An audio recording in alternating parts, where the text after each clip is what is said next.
నమస్తే, welcome to RR news. నేను పలివెల రాజా. డిఎస్సిలో అక్రమాలు జరిగాయంటూ, పేపర్ లీక్ అయిందంటూ వైసీపీ పార్టీ నిన్న నిరసన కార్యక్రమాలు రాష్ట్ర వ్యాప్తంగా చేసింది. అయితే డిఎస్సి ఎగ్జామ్ ఎప్పుడు నిర్వహించారు?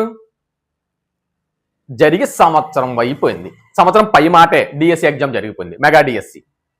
మరి ఇప్పుడు ఎందుకు ధర్నా చేస్తున్నారు? నిజంగా ఇది ఆ నిరుద్యోగుల పట్ల ప్రేమ, లేదంటే మీ రాజకీయ మనుగడ కోసమా? నిజంగా ఆ నిరుద్యోగుల పట్ల ప్రేమ అయ్యి ఉంటే అప్పుడే చేయాలి కదా. సంవత్సరం తర్వాత ఎందుకు చేస్తున్నారు? సరే, ఓకే, రైట్. ఆ తర్వాత ఈ అక్రమాలపై హైకోర్టుకి వెళ్ళారు. హైకోర్టు ఆధారాలు ప్రవేశపెట్టమంది. ఆధారాలు ఏదైతే ప్రవేశపెట్టలేదో దానికి కాను హైకోర్టు ఆ కేసును కొట్టివేయడం జరిగింది. తర్వాత సుప్రీంకోర్టుకి ఎందుకు వెళ్ళలేదు? విద్యార్థులపై, అదేవిధంగా ఆ నిరుద్యోగులపై అటువంటి ప్రేమే ఉండుంటే సుప్రీంకోర్టుకి వెళ్ళాలి కదా, ఎందుకు వెళ్ళలేదు? సరే, అది కాసేపు పక్కన పెడదాం. ఇక వస్తే ఢిల్లీలో జరిగినటువంటి ఉద్యమం, నీట్ ఎగ్జామ్ లో పేపర్ లీక్ అయింది అని ఉవ్వెత్తున ఉద్యమం కాక్రోజ్ పార్టీ చేసింది. ఆ ఉద్యమానికి ప్రతిఫలంగా అక్కడ విద్యాశాఖ మంత్రి రాజీనామా చేసే వరకు ఉద్యమం కొనసాగుతూనే ఉంది. చివరికి వాళ్ళు విజయం సాధించారు. అక్కడ విజయం సాధించిన తర్వాత ఆంధ్రప్రదేశ్ గుర్తుకొచ్చిందా? ఆంధ్రప్రదేశ్ ఉన్న ప్రతిపక్షానికి ఇప్పుడు గుర్తుకొచ్చిందా?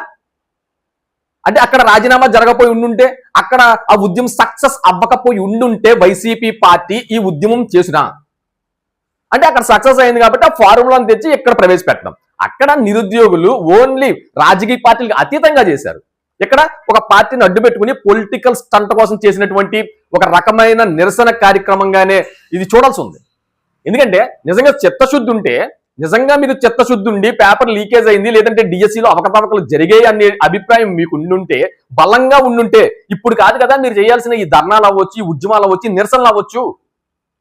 ఇప్పుడు విద్యాశాఖ మంత్రి రాజీనామా చేయమని అడుగుతున్నారు నారా లోకేష్ గారిని. రైట్, ఓకే, అక్రమాలు జరుగుంటే ఖచ్చితంగా చేసి తీరాలి. కానీ ఇదే కార్యక్రమం ఢిల్లీలో సక్సెస్ అవ్వకపోతే మీరు చేద్దురా ఇక్కడ? అంటే విద్యార్థులను, ఏదైతే నిరుద్యోగులను రాజకీయంగా వాడుకోవడానికే ఇది జరుగుతున్న ఒక పొలిటికల్ స్టంట్ లాగా అయితే కనిపిస్తుంది. ఎక్కడ కూడా వాళ్ళ మీద ప్రేమ ఉన్నట్టు కనిపిస్తలేదు. నిజంగా ఆ రకమైనటువంటి ఆ ప్రేమ, అభిమానం ఇవన్నీ మీకు ఉండుంటే సుప్రీంకోర్టుకి వెళ్ళాలి కదా. సరే, ఓకే, అది పక్కన పెడదాం. నారా లోకేష్ ఆయన ఏమన్నారు? బహిరంగ చర్చకు సిద్ధం అన్నారు. బహిరంగ చర్చకు సిద్ధం అంటే ఆ పార్టీలో ఉన్న నేతలు ఏమంటున్నారు? మేము వస్తాం, జగన్ గారు రారు. జగన్ గారు ఎందుకు రారు? జగన్ గారు రావాలంటే చంద్రబాబు నాయుడు గారు రావాలి. అసలు ఎటువైపు తీసుకెళ్తున్నారు మీరందరూ కూడా?